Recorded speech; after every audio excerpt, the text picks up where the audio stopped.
santé au cœur de l'information.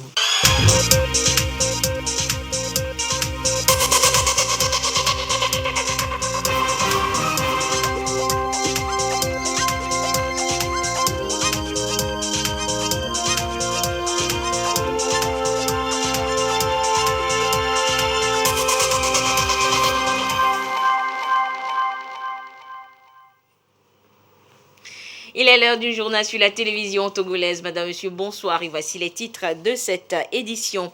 Bientôt, la mise en œuvre du projet d'extension des réseaux électriques des centres urbains au Togo. Le projet reçoit la subvention de l'agence française de développement. Les détails dans ce journal.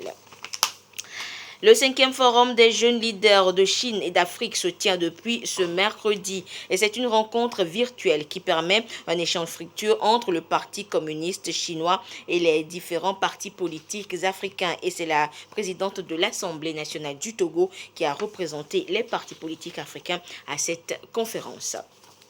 Et puis le gouvernement togolais promeut une éducation de qualité. Depuis plusieurs jours, du matériel pédagogique est remis aux différentes régions éducatives du pays pour une année scolaire réussie. Les détails à découvrir dans ce journal. Voilà donc pour les titres. Et nous débutons cette édition avec le chiffre du journal. 14,5 millions d'euros, soit 9,5 milliards de francs CFA. C'est le montant de la subvention qu'octroie l'Agence française de développement au Togo pour l'exécution du projet d'extension des réseaux électriques des centres urbains au Togo. Les précisions dans ce reportage signé Ramdan Bassina. Cette signature de subvention que viennent de parapher le Togo et l'Union européenne, déléguée à l'Agence française de développement AFD, vient porter un coup d'accélérateur au projet d'extension des réseaux électriques des centres urbains du Togo percute. Montant de l'accord 9,5 milliards de francs CFA. Cette subvention de l'Union européenne, déléguée à l'AFD, vient en complément du prêt concessionnel d'un montant de 40 millions d'euros, soit 26,2 milliards de francs CFA, accordé par l'AFD, et d'un don de la KfW d'un montant de 15 millions d'euros, soit environ 10 milliards de francs CFA, pour la mise en œuvre du projet d'extension des réseaux électriques des centres urbains du Togo percute, portant ainsi les contributions de la coopération européenne à 69,5 millions d'euros, soit 45,6 milliards de francs CFA. D'un coût global de 71 millions d'euros, soit 46,6 milliards de francs CFA, le percute permettra de construire dans 53 localités au total 190 km de réseau moyenne tension, 371 postes de transformation, moyenne tension, basse tension et 1660 km de réseau basse tension. De connecter 50 000 ménages dans la zone du projet. Pour la feuille de route 2025 du gouvernement, la détermination du pays pour l'accès universel à l'électricité en 2030 est reconnue par les partenaires en développement. Ils sont conscients que le renforcement, l'extension et la réhabilitation du réseau électrique sont une priorité. C'est un projet pleinement au service de la politique du gouvernement togolais que vous dirigez, Madame le Premier ministre, et de la feuille de route 2025. C'est aussi un projet qui est très positif pour le climat. Et nous étions, beaucoup d'entre nous, à Glasgow, à la COP26, il y a quelques jours, et nous savons la force des engagements pris par votre pays. Le bilan carbone de ce projet est positif, avec une réduction des émissions de 20 kilotonnes de CO2 par an. C'est un très beau projet d'aménagement du territoire. Sans électricité, l'économie et la société manquent de dynamisme. Et je suis particulièrement fier, content que l'équipe Europe, avec la France, avec l'Allemagne, et avec l'Union européenne que nous ayons pu contribuer à ce projet important aujourd'hui. La cérémonie de signature de subvention est présidée par la chef du gouvernement représentant le président de la République. Un accord qui traduit l'excellence des relations de coopération entre l'Union européenne et le Togo. Le projet d'extension des réseaux électriques des centres urbains du Togo vient en appui au programme d'électrification pour tous grâce à la fourniture de 58 000 compteurs supplémentaires.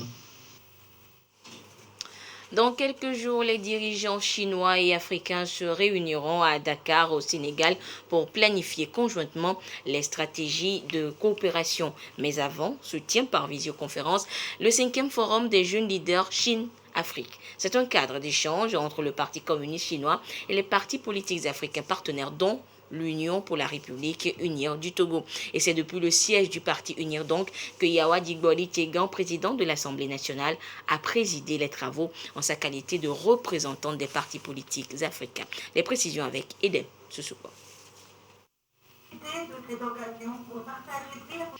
Vers la création d'une nouvelle ère de coopération Chine-Afrique. La dynamique est portée par la jeunesse. Une flamme ravivée à travers la plateforme de concertation entre le Parti communiste chinois PCC et les partis politiques africains partenaires, dont Union pour la République Unir du Togo. Pour la 5e fois se tient le Forum Chine-Afrique des jeunes leaders et tout se déroule par visioconférence. Une occasion privilégiée d'échange d'expériences entre jeunes en matière de gouvernance et de développement. Ce forum a pour vocation à sortir des idées pour le développement des pays et donc à contribuer au sommet des chefs d'État qui se tiendra dans le cadre de la FOCAC. La FOCAC est un sommet qui se tient entre la Chine et les pays africains et qui vise à tracer les voies de coopération gagnant-gagnant, que ce soit en matière d'investissement, que ce soit en matière de projet ou que ce soit en matière de coopération culturelle. Et donc il est assez important de constater que la Chine a souhaité associer les jeunes parce qu'il faut faire le bonheur des gens avec eux. Les relations Chine-Afrique sont à leur meilleur niveau dans l'histoire. C'est un modèle de coopération gagnant-gagnant au profit des peuples. La Chine et l'Afrique maintiennent une très bonne relation. C'est pourquoi la Chine a plutôt une tradition d'organiser de façon régulière le forum des leaders Chine-Afrique pour promouvoir les échanges entre les deux parties sur le développement et la promotion de la future génération. Ce 5e forum Chine-Afrique a réuni 52 partis politiques de 43 pays d'Afrique et c'est Yawa Digbori Tiegan qui porte la voix des partis politiques africains. En prenant part ce jour à l'ouverture du 5e forum des jeunes leaders Chine-Afrique qui se tient par vidéoconférence, je ne puis m'empêcher de souligner la solennité de l'événement et l'importance primordiale que vont revêtir les travaux. Je voudrais donc, au nom du président de la République togolaise, son Excellence M. Faure-Sos Dimnanya Singbe, président du grand parti Union pour la République Unir, témoigner toute ma gratitude à son Excellence M. Xi Jinping, secrétaire général du Parti communiste chinois, pour l'initiative de cette heureuse rencontre tendant à renforcer la bonne relation d'amitié et de fraternité entre les dirigeants chinois et africains. Il me plaît d'exprimer toute notre reconnaissance pour tout l'honneur particulier qui est fait à notre parti Unir de porter la voix des partis politiques africains participant à ce 5e forum Chine-Afrique des jeunes leaders. Nous sommes heureux de nous retrouver à ce 5e grand rendez-vous autour du thème très évocateur « Hériter et poursuivre l'amitié sino-africaine, entrer dans une nouvelle ère de coopération sino-africaine ». Un thème qui donne l'occasion aux fines fleurs africaines et chinoises, fleurons de demain et témoins de l'histoire actuelle, d'échanger idées et expériences pour trouver des voies et moyens pour renforcer les relations sino-africaines en vue de construire ensemble le monde meilleur de demain. La priorité d'aujourd'hui serait d'investir pour le futur, plus précisément dans le capital humain, en plaçant les jeunes au centre de toute action. Pour concrétiser cet objectif, il est urgent pour nous de revisiter nos politiques et programmes sociaux afin de promouvoir une relance plus inclusive et plus durable. Dans le cadre de ce forum, nous exhortons la jeunesse africaine et chinoise à réfléchir sur ces questions et sur les mécanismes innovants de coopération permettant de booster la croissance des pays africains et à la Chine de poursuivre son ascension économique. Je voudrais nous engager à œuvrer pour une nouvelle ère de partenariat au bénéfice de nos populations respectives. Cette rencontre internationale traduit l'excellente relation de coopération politique entre la Chine et le continent noir. Il est démontré ici que plus l'élan de la coopération sino-africaine sera fort, plus les jeunes auront l'occasion de montrer leur talent. La détention provisoire est une mesure de détention exceptionnelle prévue par la juridiction et surtout qui doit respecter un certain nombre de règles. Mais sur le terrain, la réalité est tout autre et la CNDH veut corriger le tir. Elle a initié depuis hier une formation à cet effet. Les précisions avec Abidé Nyazingbe. Des détenus au sort incertain. Ici se trouvent des personnes qui n'ont pas encore fait l'objet de jugement et donc non coupables. Mais ils se retrouvent en prison en attendant de passer à la barre. La détention provisoire, l'exception, devient alors le principe. Afin d'éviter le carnage et empêcher que ces personnes présumées innocentes soient incarcérées pendant longtemps pour finalement être relaxées, cette formation donne raison à des membres et personnels de la Commission nationale des droits de l'homme, CNDH. La problématique, c'est qu'ils doivent bénéficier d'une célérité de justice. Très tôt, on doit pouvoir vous dire qu'est-ce qu'on vous reproche. Vous devez passer devant un juge et vous devez être jugé. Comme ça, si vous n'avez rien à vous reprocher, ou bien si la justice n'a rien à vous reprocher, vous êtes libéré. Pourquoi le juge aurait-il tendance à mettre en détention tout de suite qu'au lieu de libérer? Il y a plusieurs causes à ça. Il faut essayer de comprendre. Travailler avec ces acteurs sur ce terrain-là et nous, en tant que mécanisme national de prévention de la torture. Une fois qu'on aura bien maîtrisé ces concepts-là, dans nos visites, nous allons comprendre ce qui se passe et ça nous permet de formuler de bonnes recommandations, de faire de bons rapports pour faire en sorte que cet usage-là soit de moins en moins utilisé pour permettre aux intéressés d'être situés dans le temps. Au Togo, le taux de la détention provisoire est estimé à 103% selon la CNDH. Ce taux élevé contribue de manière significative à la surpopulation carcérale observée dans la plupart des prisons du Togo. Direction à présent Kara où le ministre de la Sécurité a eu une séance de travail avec les chefs du poste de commandement avancé de l'opération Kondalgou 4 de la zone 2. L'opération a pour intérêt de faire travailler ensemble les forces de défense et de sécurité des pays de la sous-région pour un objectif, lutter contre l'insécurité et le terrorisme. Les précisions depuis Kara de Nestor Mouzo. L'honneur me choisit de prendre la parole. L'état-major du poste de commandement avancé de Kara, de l'opération Kondalgou 4 de la zone 2 qui rend compte des activités menées au ministre de la Sécurité et de la Protection civile. L'opération Kondalgou est née de l'initiative d'Accra en septembre 2017. Ce sont les chefs d'État togolais et ghanéens qui ont pris cette initiative pour amener les services de sécurité des pays de la sous-région subdivisés en zones à se retrouver de temps en temps pour travailler ensemble au même moment sur le terrain en vue de faire face efficacement aux problèmes d'insécurité et de terrorisme. Dans chacun des pays concernés, il est mis en place un poste de commandement avancé. Dans ce poste se retrouvent des officiers de liaison issus de différents pays. La zone 2 de l'opération Kondalgou compte 4 pays, le Togo, le Burkina Faso, le Ghana et la Côte d'Ivoire. Cette 4e opération a commencé le 22 novembre. Le commandant de la force au niveau de notre pays m'a exposé, depuis qu'ils ont commencé, le bilan obtenu. Je peux vous dire que le bilan est intéressant. Je ne vais pas aller dans les détails. Aujourd'hui, ce n'est plus un secret pour personne que notre sous-région est menacée avec le terrorisme, avec l'extrémisme violent. Si vous fouillez du côté du Ghana, le malfaiteur risque de vous fuir pour venir se cacher du côté du Togo. Donc, on arrête une période donnée et toutes les forces de défense et de sécurité de ces pays travaillent ensemble. Le ministre de la Sécurité et de la Protection civile invite les populations à adhérer à cette opération dont la finalité est de venir à bout de l'insécurité et du terrorisme. Nous avons besoin de cette population civile qui voit passer beaucoup de choses et qui parfois malheureusement se tait. Il faut qu'elle parle, il faut qu'elle échange, il faut qu'elle donne des informations utiles aux forces de sécurité pour la stabilité de notre pays. En marge de l'opération sécuritaire, des actions humanitaires sont aussi menées. Il s'agit entre autres de la distribution d'eau potable et des masques et des consultations médicales gratuites. Cette 4e opération prend fin le 27 novembre. Et au Burkina Faso, le terrorisme continue de faire des victimes. 36 gendarmes sur les 53 tués à Inata le 14 novembre dernier ont été inhumés hier. Le processus d'identification des autres victimes est en cours selon le porte-parole du gouvernement burkinabé.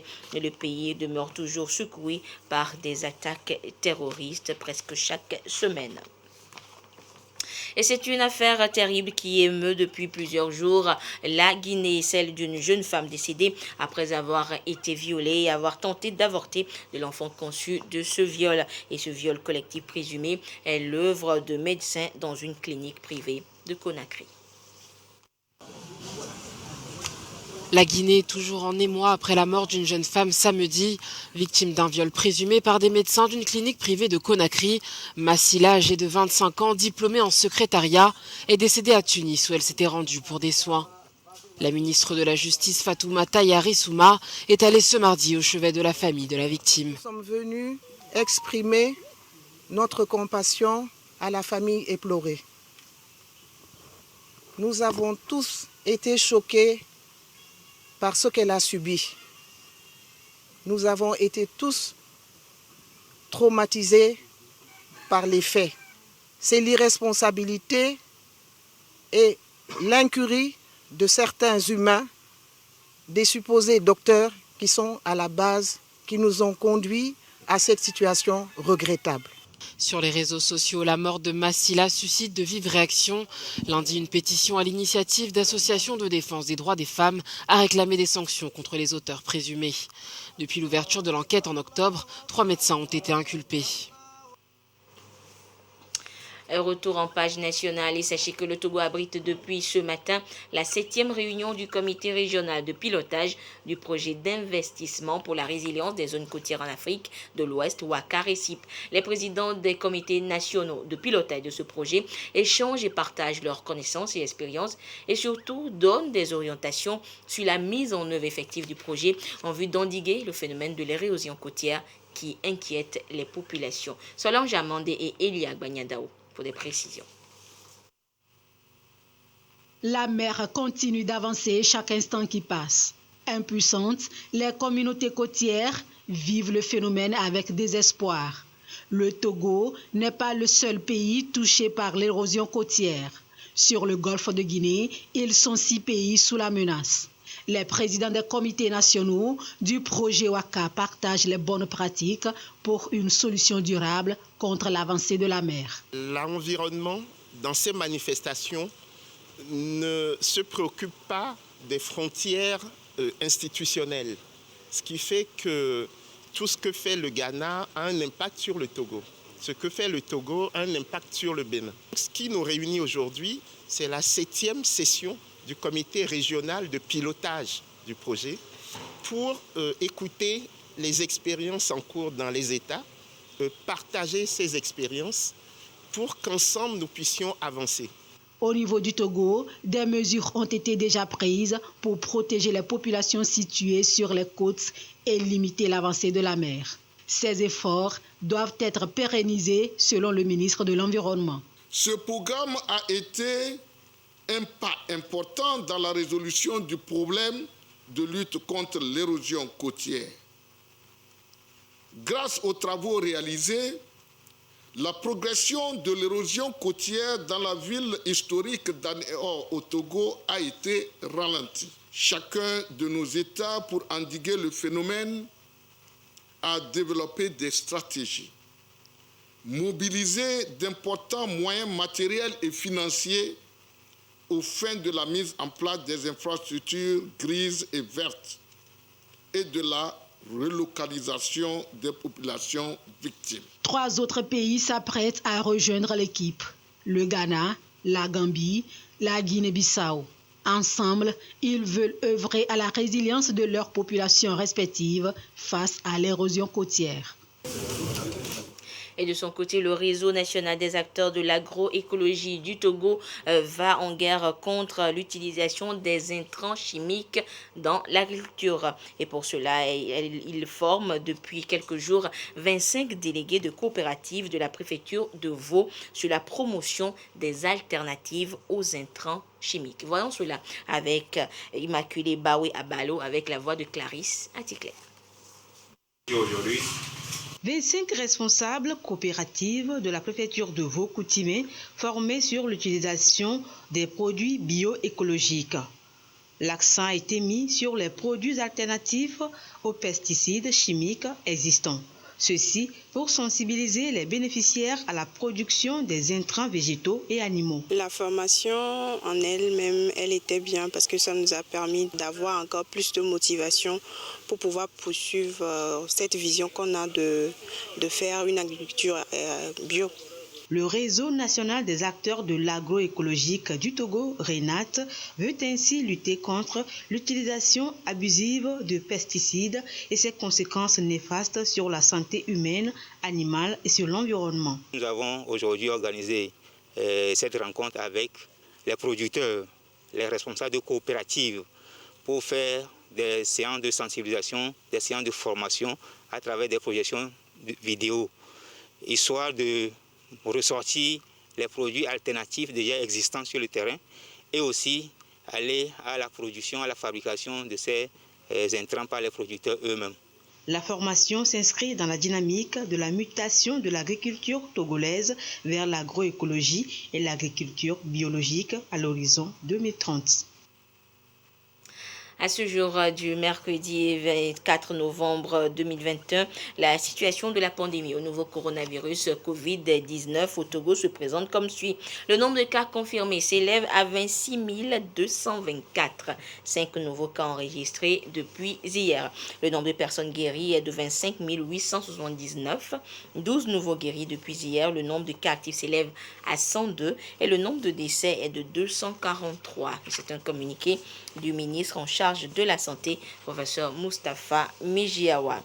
Et sachez que dans la foulée, le Togo devient le premier pays d'Afrique subsaharienne dont le certificat de vaccination Covid-19 numérique est reconnu par l'Union européenne. Et c'est ce qu'indique ce communiqué conjoint du gouvernement et de la délégation de l'Union européenne. La mesure est effective dès demain jeudi. Et en effet, le gouvernement togolais a mis en place une stratégie de vaccination efficace de la population qui place le Togo au rang des pays les mieux vaccinés de la sous-région.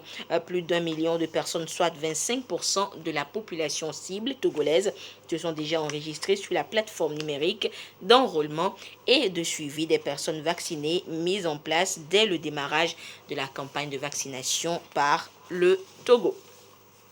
Et toujours donc dans la droite ligne de la lutte contre la Covid-19, je vous donne lecture de ce communiqué du ministre en charge du commerce. Le ministre du commerce et de la consommation locale tient à rendre grâce à Dieu et à féliciter les opérateurs économiques pour leur contribution au respect des mesures barrières à la Covid-19 à travers la mise en place dans les entreprises de comités de veille anti-Covid.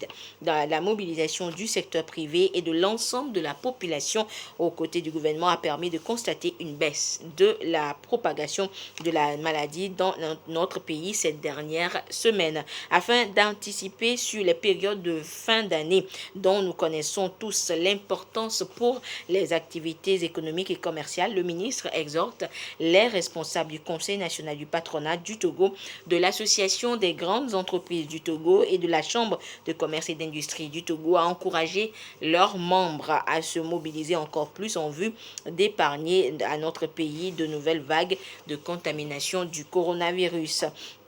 Également, le ministre invite les chefs d'entreprise à encourager la vaccination et exiger la présentation d'un pass sanitaire avant l'accès aux lieux accueillants du public, les banques, les supermarchés, les entreprises, les entrepôts, les usines et autres. Il remercie les opérateurs économiques et compte sur leur bonne compréhension et patriotisme pour la poursuite de la sensibilisation à l'observation stricte des mesures barrières. Un communiqué du ministre en charge du commerce, Kojo Adeji. Et Lomé accueille ce mercredi une réunion des experts du comité consultatif de la concurrence de l'autorité régionale de la concurrence de la CEDEAO. Le but de cette assise est de passer en revue et de valider les projets et tests et instruments juridiques en vue de l'opérationnalisation effective du cadre régional de la concurrence courant 2022. Les explications dans ce reportage de Trinité Kelelem et Yata Arate. Le commerce dans l'espace CEDEAO est miné par le phénomène de la concurrence. Un vecteur indispensable au développement du commerce et au niveau régional, un important outil dans le processus d'intégration économique et régionale. La CEDEAO a créé et mis en place l'autorité régionale de la concurrence de la CEDEAO, ARCC. Ici, les experts de l'institution sous-régionale passent en revue les projets de textes et instruments juridiques en vue de l'opérationnalisation effective du cadre régional de la concurrence courant 2022. L'acte initial ne comportait pas un conseil de l'autorité régionale de la concurrence qui était un organe de décision. L'amendement que nous soumettons à l'adoption des ministres va créer ce conseil. Également, nous avons 3 règlements sur les questions de clémence, les questions de fusion et acquisition, les procédures même de fonctionnement de l'autorité régionale de la concurrence et enfin un mémorandum d'entente entre l'ARCC, l'autorité régionale de la concurrence, et les États membres. Pour l'autorité régionale de la concurrence, l'adoption de ces projets est d'une importance capitale pour plusieurs raisons. Nous sommes aujourd'hui dans l'opérationnalisation de la zone de libre-échange continentale africaine, notamment sur les négociations sur les phases 2 et 3 qui portent justement sur la concurrence, les investissements et la propriété intellectuelle. Et donc la CEDEAO se doit d'être prête pour pouvoir entrer dans ces négociations, mais alors avec une autorité de régulation dotée d'instruments juridiques complets. La vision de la CEDEAO, créée entre les États membres, un marché commun, libre et ouvert, pour garantir ainsi les conditions de concurrence justes et équitables à tous les acteurs. Et je vous le disais également en titre, le gouvernement mobilise toujours les moyens conséquents pour une éducation de qualité. Les régions des savanes, de la Kara, de la centrale et des plateaux ont bénéficié à cet effet d'un important lot de matériel pédagogique et informatique ainsi que des équipements de laboratoire. Les précisions dans ce reportage de Eliagba Nyadao. Fini les difficultés liées à la saisie des épreuves lors des devoirs et compositions. Le ministère de l'Éducation apporte son soutien aux corps enseignants et élèves des régions des savanes, de la Kara, de la centrale et des plateaux. Du matériel informatique et pédagogique pour permettre aux apprenants d'allier la théorie à la pratique. Je suis très fière de ces dons parce que nous allons pouvoir s'exercer afin que nous puissions réussir notre année. Les enfants vont toucher du doigt le matériel et s'appliquer avec. Le matériel que nous venons de recevoir est un grand soulagement pour nous. D'abord, corps d'encadrement au bureau, et cela nous permet d'améliorer l'archivage. Nous sommes sereins que l'année va se passer correctement dans la calmie pour que nous ayons les résultats escomptés. Les enfants vont apprendre avec du concret. Le système éducatif togolais veut aller plus loin, assurer à tous une éducation équitable et de qualité, ainsi que des possibilités d'apprentissage tout au long du cursus. J'ai égrené un certain nombre de réformes qui confirment la volonté du gouvernement d'assainir le secteur de l'éducation, notamment la réforme des ENI et de l'ENES. Et donc, l'aspect pédagogique est prise en compte. La formation des inspecteurs et des conseillers d'orientation en apporte également la preuve de la détermination du gouvernement. Je reviendrai dans les différentes régions pour lancer les travaux de réhabilitation, de reconstruction des salles de classe. Et de la même manière, à travers le projet P10, P9, amélioration des infrastructures, 30 000 salles de classe seront construites. Pour faire face au Covid-19 en milieu scolaire, le ministère a offert des gels hydroalcooliques aux différents établissements concernés. L'innovation énergétique en Afrique a désormais deux noms. Il s'agit des startups Solutions du Bénin et Afrique Énergie Conseil du Togo. Les deux startups ont donc remporté lundi dernier les prix de EDF Pulse Africa Tour 2021. Les précisions dans ce reportage de Edwige Atakabassabi et Antoinette Roman. Ils sont les lauréats du concours d'innovation Pulse Africa Tour Maroc, édition 2021. Apast et Kazim font partie des heureux gagnants. Le premier propose des foyers écologiques avec pour combustible les coques des noix de palme et des plaques solaires pour les milieux ruraux. Le second met en avant une source d'énergie à partir du gaz pour électrifier et donner de l'énergie aux milieux ruraux. Je suis très content parce que cet événement et surtout ce prix, je l'attendais depuis. J'ai commencé par participer à EDF depuis 2018 et voilà cette année que je remporte le prix du Togo pour la demi-finale. J'attends beaucoup de EDF Pulse pour que nous puissions vraiment ensemble faire développer le produit. Et le reste de l'équipe qui est restée au Bénin, les ouvriers qui travaillent avec nous, on va se battre et on va représenter dignement le Bénin à Paris. Groupe énergétique leader Énergie de France, EDF, un acteur majeur de la transition énergétique au Togo. La 4e édition de ce rendez-vous annonce de belles perspectives. En Afrique, nous avons des idées. Nos entrepreneurs ont des idées. Mais il ne suffit pas d'avoir des idées, il faut les accompagner. Et quand on dit accompagner, c'est un grand mot. Ça veut dire quoi accompagner? C'est-à-dire qu'aujourd'hui, on a mis en place un programme qui s'appelle la EDF Pulse Africa Factory, qui va permettre justement de matérialiser cet accompagnement en 1 an. C'est un programme d'accélération qui va leur permettre de maturer leur projet. C'est la 2e fois que le Togo abrite cette compétition.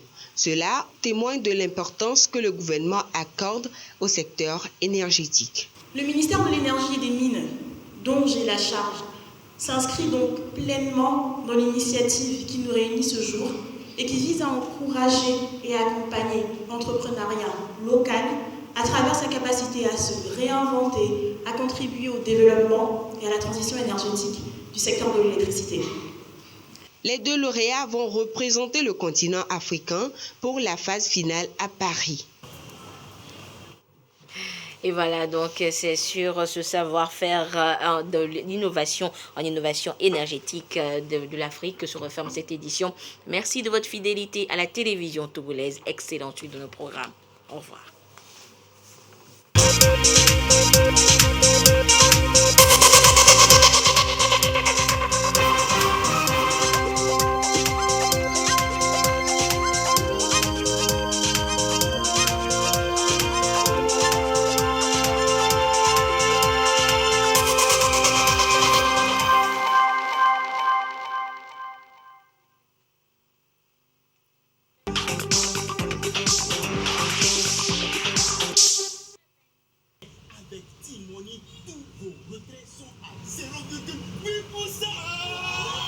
Nouvelle tendance tarifaire à Togocom. Pour la fin d'année 2021, le groupe consent une réduction exceptionnelle sur ses services T-Money. Aussi bien sur les opérations de retrait que sur le transfert d'argent, les coûts sont considérablement réduits.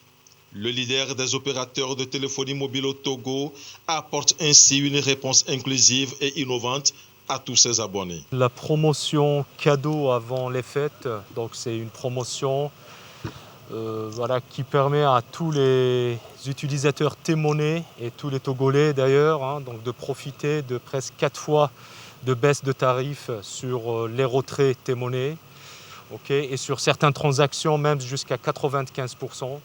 Et c'est la même aussi durant la même promo, donc vous aurez aussi 0,2% sur vos transferts qui représentent des montants extrêmement bas pour vos transferts T-Money. Donc c'est une promotion qui s'étale jusqu'au 31 décembre. C'est une promotion qui vient non pas seulement soutenir un peu les populations en ce moment pendant la crise Covid, mais c'est aussi pour qu'on fasse la fête tous ensemble. On sait qu'on en a besoin de T-monnaie durant cette période. C'est la fête avant l'heure chez Togocom. Il veut contribuer à l'utilisation à échelle de la monnaie électronique. Depuis le début de cette année, la société a investi une importante enveloppe pour le renouvellement de sa plateforme T-Money afin de mieux servir ses abonnés.